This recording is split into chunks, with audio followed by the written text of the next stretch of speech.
I was such a fraud.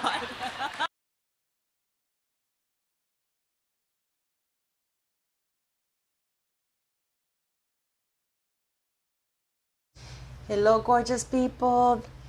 Thank you for watching my videos. Please like, share, subscribe.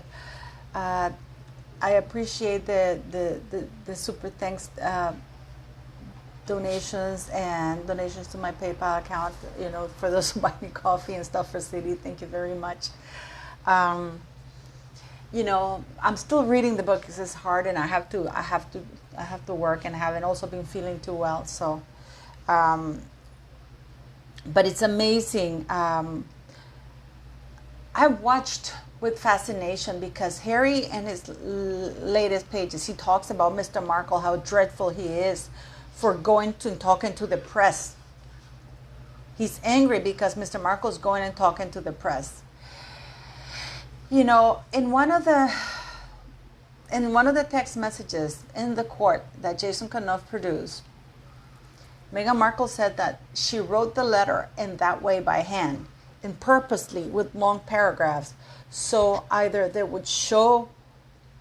they couldn't show snippets of it without having to show large parts of it.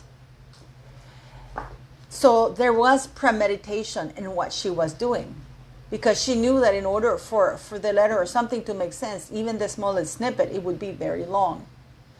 I wonder, you know what, I haven't heard anything from the judge who dismissed the court case.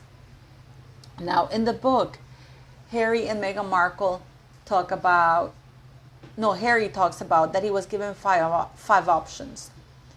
Oddly, he doesn't talk about option 2 or 4, because option 2 was for them to actually go to Africa and work in the Commonwealth there, or go actually to to one of the Commonwealth countries in Africa, or go to one of the Commonwealth countries in Canada and work from there as, whatever.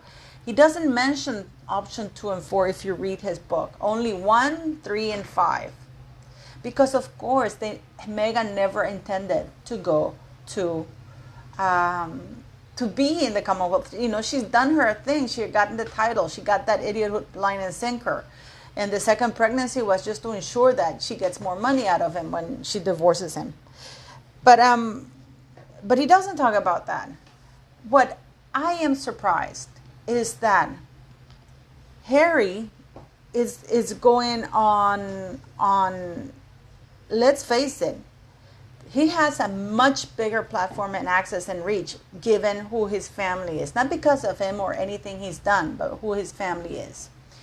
He's basically, they trashed Mr. Markle, Samantha Markle, and Thomas Markle Jr. when he wrote that letter, which turned out to be almost a prophetic, given the fact that everything in that letter came true. Mr. Markle spoke out when Meghan said in Fiji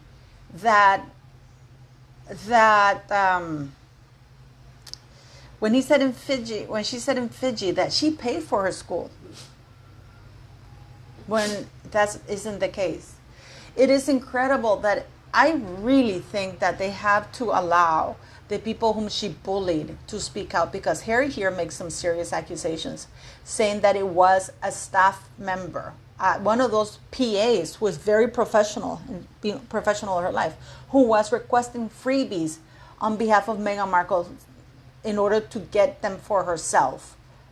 That is pretty awful, because Meghan Markle was asking for freebies. And of course, the PAs she had to ask through the PAs. And then he goes on to say that Meghan Markle shared the freebies. So which one is it? Either Meghan Markle was sharing the freebies or, but it's pretty terrible accusations they make against the staff. This staff is still being bullied in a worldwide, but it's actually, that's why she was let go, not because she was, basically it says that she was fired because she was caught doing something illegal, because that's actually illegal,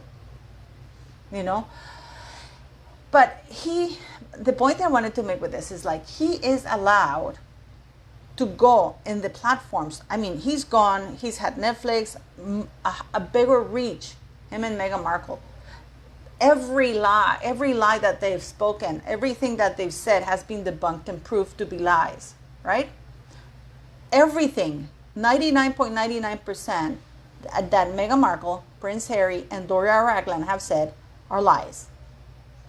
I think that the 0.0001% is that that's what their name, that his name is Henry, and that her name is Meghan, and that Doria's name is Doria. Because other than that, everything is fiction. Yet, when Mr. Markle, Samantha Markle, and Thomas Markle Jr. were speaking to the press to defend their good name, because now we know that Meghan Markle was briefing. I mean, she briefed the entire chapter in Finding Freedom book against her own disabled sister. We all seen the emails. So when these people, they didn't know where the attacks were coming from. Now we know where they were coming from Meghan Markle. So when they resorted to saying, you know what, she's lying. She's lying. But unfortunately, because she has that platform and the credibility of the royal family, you know, she got away with it. And she played the victim, knowing full well that she was lying. So everybody called it attacks. Oh, the evil stepsister, that was Samantha Markle. The evil stepsister, the evil stepbrother, that they were envious, jealous. These attacks. Oh, Daddy, please stop victimizing me. You know. But when Harry goes on, and they were speaking the truth. They were speaking the truth. Now we know there was no New Zealand airline with first class, because New Zealand has come back and said there's no such thing as first class tickets in New Zealand Air. So I don't know what you're talking about, because that never happened. You know, that the car was sent from the embassy, that never, to pick up Mr. Markle, that never happened. There's so many things now we know that are lies. Yet, and this is why I say this is a big issue when you have a one-sided press and people pushing a narrative. That the President of the United States are saying, oh, Harry's speaking his truth. Oh, the courage he has for speaking his truth.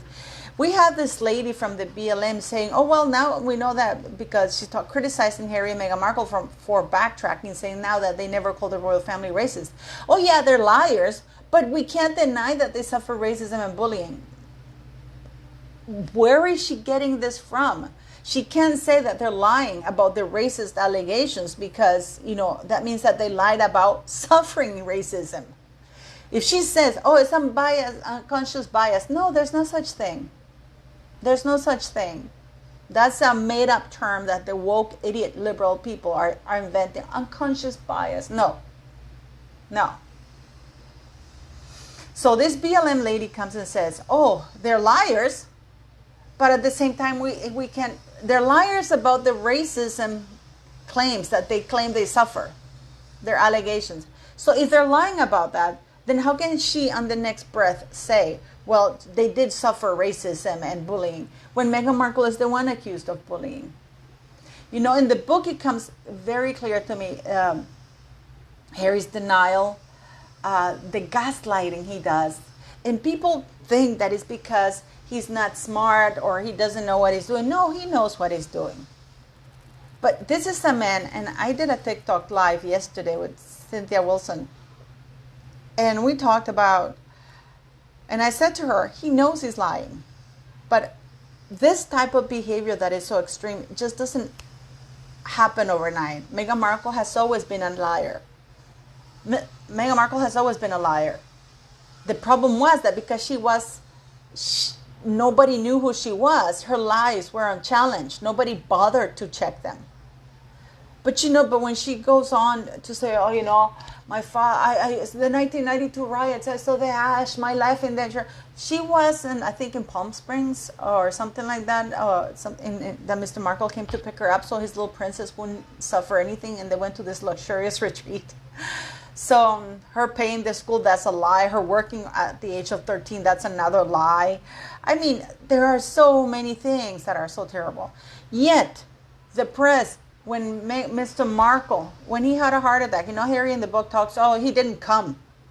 Like belittling him because he had a heart attack. And then they try to justify by saying that they didn't really want to text him because they believe his phone was being manipulated or interfered. So which one is it? You claim that you were texting him constantly, and then you said that you didn't want to text him or because his phone was... I mean, but my shocking all of this here is that with Tom Bauer is on the record saying that Doria Ragland was a dealer. Well, she was working, I think it was in the General Hospital, whatever. That's when she met Mr. Markle. She used to sell drugs and use drugs.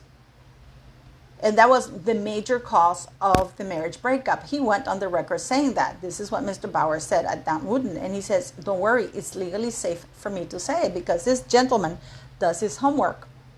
So if he is able to say very publicly, he knows that he can't be challenged about that. And now Doria is saying that she raised Meghan Markle as a single black mother in a black neighborhood, when that's not the case. And yet, Harry is being praised, and everybody's clapping. Oh, People Magazine is speaking his truth. Colbert, thank you, but he was being nasty, Colbert. The audience loved him. There was no audience. There was no audience. It was pre-taped. So why is it that Harry's praised for lying in his book, in his interviews, in articles that they write, in everything, and exposed as having the courage to speak out, to slander, defame, and lie about his entire family? He's doing exactly the same thing that Mr. Markle, Thomas Markle Jr. and Samantha Markle did, except that they were telling the truth and he's lying. So he's being praised for slandering, and Meghan Markle's being praised for slandering. Doria Ragland is being praised for slandering. The BLM lady goes on and says, well, Harry and Meghan are liars, but still, And yet Samantha Markle, Thomas Markle Sr. and Thomas Markle Jr. are absolutely trashed for speaking the truth. Is this really where the United States is at? I can't wait for your comments.